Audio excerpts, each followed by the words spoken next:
കുട്ടികളുടെ പ്രശ്നങ്ങൾ നിരീക്ഷിച്ചു വേണ്ട സംരക്ഷണം നൽകാൻ തദ്ദേശ സ്ഥാപനങ്ങൾക്ക് കീഴിൽ രൂപീകരിച്ച ചൈൽഡ് പ്രൊട്ടക്ഷൻ കമ്മിറ്റികൾ പ്രവർത്തനരഹിതമാണ് എന്ന വാർത്ത കൂടി വരുന്നു.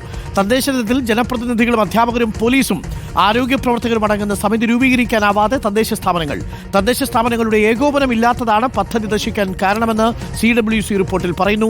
താമരശ്ശേരി ഷഹബാസ് കൊലക്കേസിന്റെ പശ്ചാത്തലത്തിൽ CWC കണ്ടെത്തലുകൾ മന്ത്രിസഭയ്ക്ക് മുമ്പാകെ സമർപ്പിച്ചിട്ടുണ്ട്.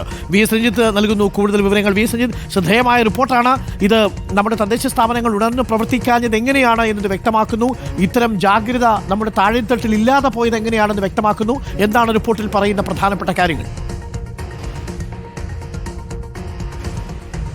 ഡോക്ടർ അരുൺകുമാർ, ഓരോ തദ്ദേശ സ്ഥാപനത്തിന് കീഴിലും ഒരു child protection and welfare committee രൂപീകരിക്കണമെന്നും അതിൻ്റെ യോഗം 3 മാസത്തിൽ ഒരിക്കൽ ചേർന്ന് അതിൻ്റെ പ്രവർത്തനങ്ങൾ വിലയിരുത്തണം എന്നുള്ളതുമാണ് ജുവനൈൽ ജസ്റ്റിസ് ആക്ടിലും അതുപോലെ തന്നെയുള്ള ബാലാവകാശ നിയമങ്ങളിലൊക്കെ പറയുന്ന ഏറ്റവും പ്രധാനപ്പെട്ട ഒരു നിർദ്ദേശമാണത്. ഇപ്പോൾ കേരളത്തിൽ ഒരു പഞ്ചായത്തിന് കീഴിലും ഇത്തരത്തിലുള്ള പ്രവർത്തനം നടക്കുന്നില്ല.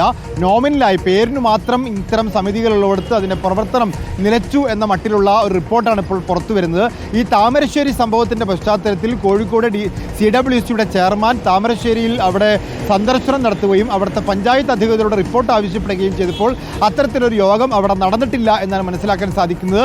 ഈ പഞ്ചായത്ത് പ്രസിഡന്റുമാരായിരിക്കും ഇത്തരത്തിലുള്ള ചൈൽഡ് പ്രൊട്ടക്ഷൻ കമ്മിറ്റികളുടെ ചെയർമാനായിട്ട് വരിക.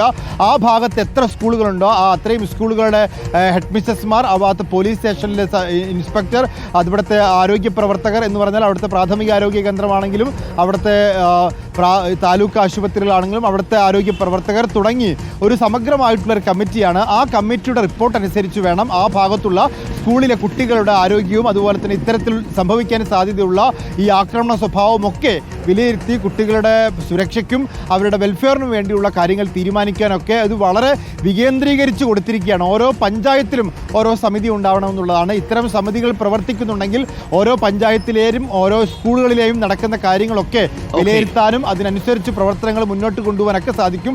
പക്ഷേ ആ സമിതികൾ പ്രവർത്തിക്കുന്നില്ല എന്നുള്ളതാണ് ഇപ്പോൾ CWCയുടെ റിപ്പോർട്ട്.